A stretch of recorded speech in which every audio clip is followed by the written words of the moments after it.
Hey guys, long time no see.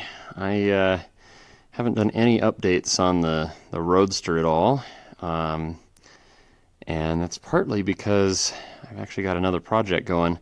You're currently looking at the dash of my 1990 Nissan Hardbody pickup, which is a family heirloom that we've had, well, ever since it was absolutely brand new. I think it was purchased in like late '89. I'll have to look at the paperwork again, but in any case, it was my uncle's truck, and when he passed away, I bought it for like hardly anything from my aunt, and it was super clapped out, and just totally worn out, and maybe I'll even include some photos if I can figure out how to do some editing.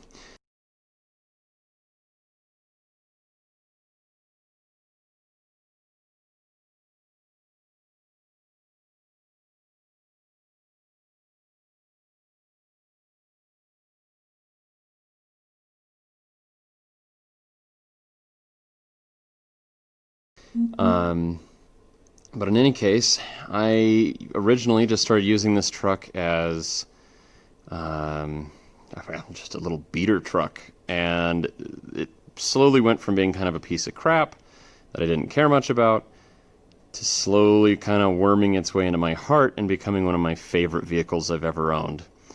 So I've done a terrible job of documenting anything that I've done to this truck, and we've now undertaken a seriously major project on it. The old motor is working like a champ because it's an old Nissan and they run forever. But it leaks, and it got a vacuum leak, and the differential leaks, and the transmission leaks, and the AC leaks, and the power steering leaks, and the radiator was leaking. I replaced it, and then the heater core started leaking, which is part of the reason the dash is torn apart. And so I kind of went, you know what? I love this truck, and it means so much to our family, and I've put so much effort into it, and this thing has just, it always starts, it always runs, it always takes me where I want to go, and it's been my daily driver a few times when my other cars didn't work, or when I was between cars. And so I went, you know what? I'm gonna do something special with it. So we're putting in WRX seats. The reason the steering wheel is currently loose is I've got a Nardi steering wheel going into it, and you might be thinking that's a lot of work going into a really crappy old truck with over 200,000 miles on it, which 220,000, and you would be right, but it gets so much deeper than that. Look at that rust. Who would build something like this? The bed doesn't even match. Oh, things are a little torn apart over here. So, again, I've done a totally shit job of documenting anything that I've been doing to it, but this thing has kind of quietly become my favorite vehicle. There's the whole engine harness laying down. It's all torn apart. Of course, all the parts are in the bed here. I've got my custom-made cowl. It says Trusty Rusty on it, although it's covered. And I think I may have just accidentally given away a small hint about what's really going on. So here's the crazy thing. This old pickup is having the old KA24E torn out with probably 130 horsepower, something like that, and probably much less than that, considering it has 200,000+ miles on it, and it is the original engine for sure. And what we're putting in is this.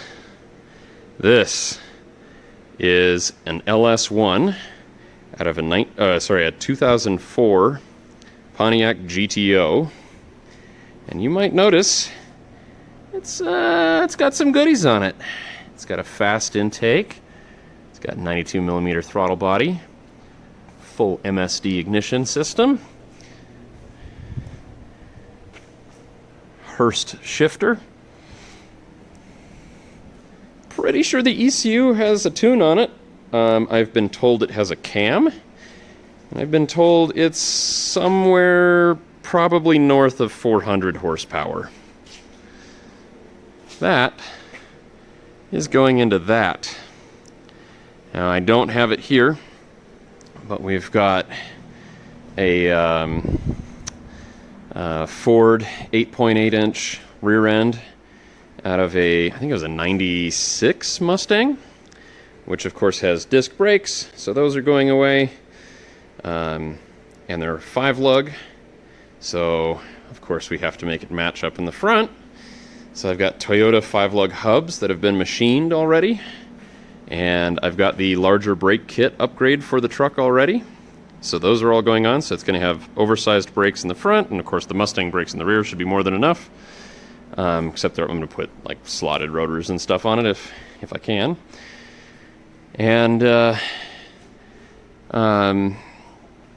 it's a limited slip diff as well. So this truck is going from an old, worn out, clapped out, leaking, reliable somehow engine to fully custom interior, which I've already done. I probably should have taken some photos and stuff of that, but for those of you that are in the hardbody community, you might recognize that that is not stock anymore, although it probably looks like it is. I've customized the dash already to accept a double-din radio.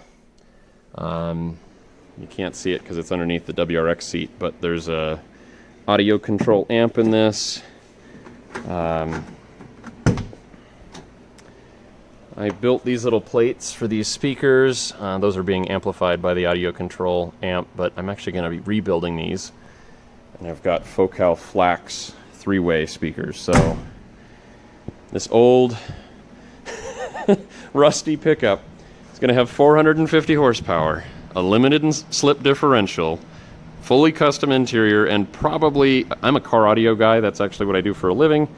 If someone were to pay me to build the audio system that I have laying around waiting to go into this truck, it would probably cost somewhere in the vicinity of around $7,000. It's getting a JL Audio Dub 7 12-inch sub, which is a $1,000 subwoofer all by itself, $1,200 speakers.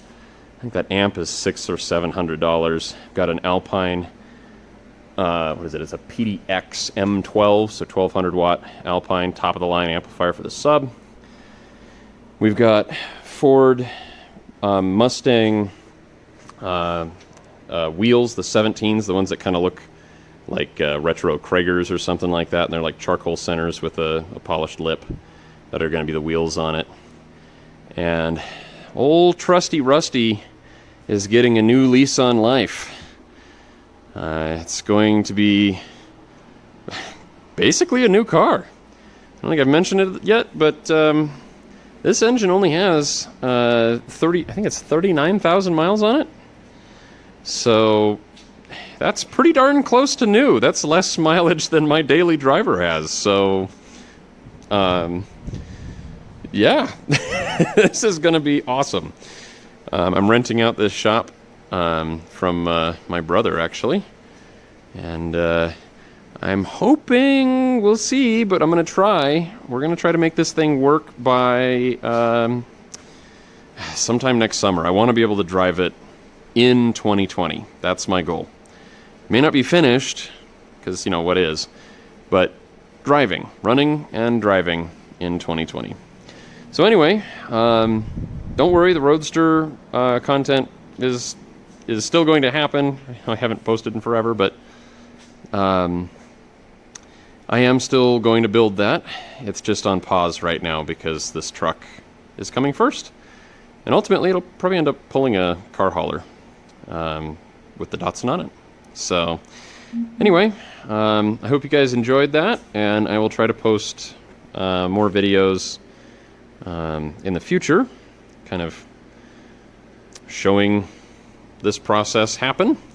I'm terrible at posting photos, though, or posting videos, so I apologize if that's slow. I'm not very good at it, but I will try. Alrighty. Hope you enjoyed that. Thanks for watching. Bye.